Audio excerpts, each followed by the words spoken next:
So, Alison called me a few days ago and said, "Can you see if you work Sunday? 3 or 5 minutes?" Okay, fine. Would be great. So, my name is Laurent. My wife, Mia, is she here? She's ushering, so she's right outside. I have 2 daughters, Claire, 15, she's in youth group upstairs, and Tessa, here, 6.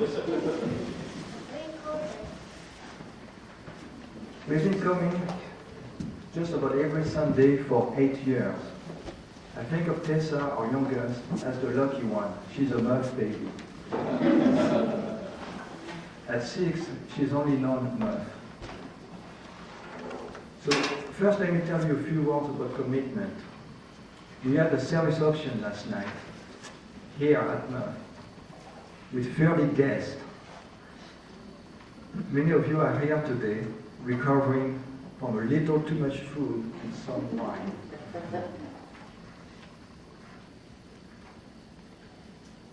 This morning I was the board member greeter, so pretty much all of you saw me outside. Nothing like a nice, crisp, freezing morning to put a smile on people's faces. I actually enjoy it. I don't mind that weather like this. So my wife is Laurent. She's here now. Tessa is helping. She just loves to help. So if you have any work for her to do, she'll do it. So I've been thinking about speaking today for a while. And I have many things to share, but as much as I like to tell stories, I'll try to be brief. Because we're here to listen and be inspired by Alison, not me. So why do we get up early on Sunday? And trust me, this is really a struggle in my home. Starting with me. So anyway, we struggle to get up, but once we're here, we're really happy to be here. So a few simple reasons, really. We love the stories. We love the peace. We love the company. We love the inspiration.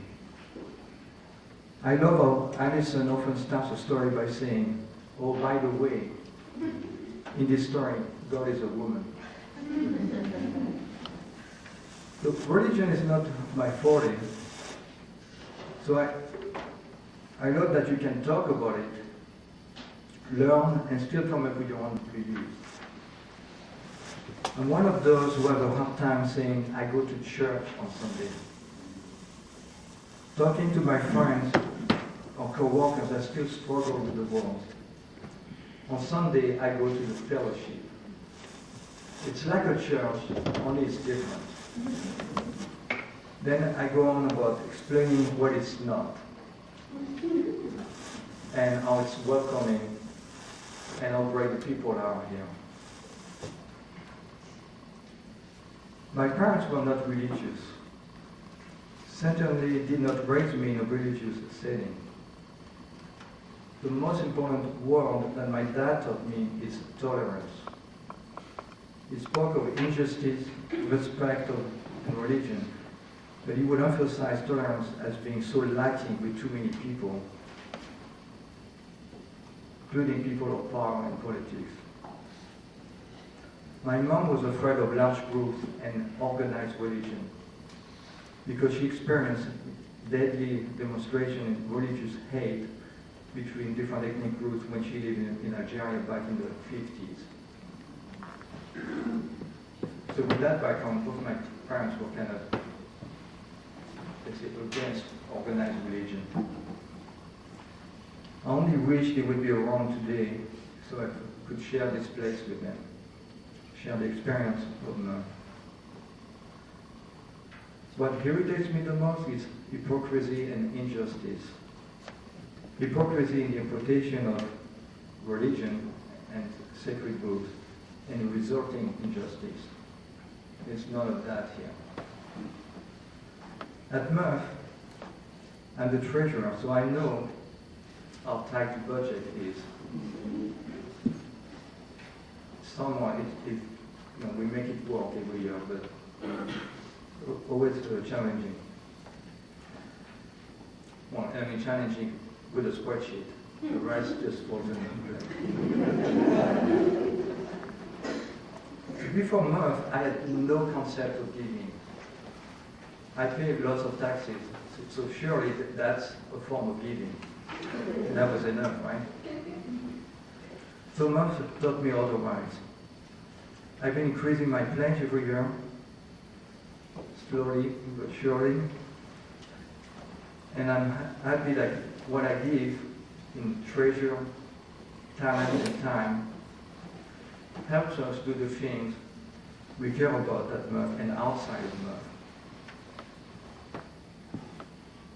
We all give different ways and to help others help. Now we have a capital campaign. All of us should know by now. But I've made a few visits. I think at least half of us here know what a visit is. Doing the ask. And it hasn't been easy. Not exactly my comfort zone. But I want to do it. And I feel like, here it's easy to do things that are not comfortable. Everybody is so welcoming. And so I want to tell you what I believe is so important. I could tell you that last night we had a struggle between going back and forth the kitchen and the terrace room. So we had our service option dinner on the terrace room. 30 people wouldn't fit in our home.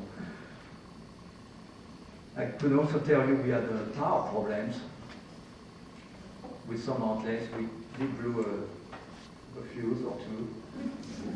And we were using a racket machine, and we had 4 machines going on, which obviously draws more power than 1 or 2 coffee machines. So that was interesting. Right? Is Jim here? So Jim McCormack not here, and I just want to advise everybody, if you have any type of event at MUF, make sure Jim is here.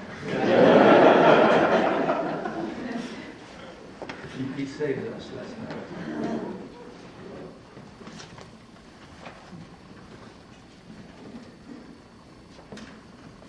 Actually, a few of the guests last for staging that, having problems like, oh, this is a capital campaign. No. Past the problems, anxiety, we had a good time, and we will likely do it again next year. But the capital campaign is not just about not blowing fuses in the middle of a party. It's about how we can all be a part of something big.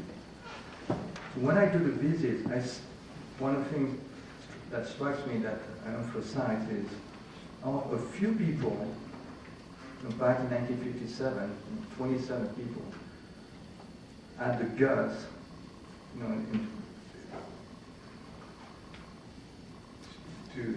to decide and get together to buy such a big place. That place for 27 back then, which was much bigger than we could possibly need. So they had a vision to foresee the growth for 30, 50 years. And that's where we are today. And they were barely 2 years in existence. So this inspires me to think bigger than me. What I'm experiencing, what I want kids to experience, my kids, other kids. We do great work here. And let's face it, our neighborhood, our planet needs help with forward-thinking citizens. citizens of MUF. If not us, who else?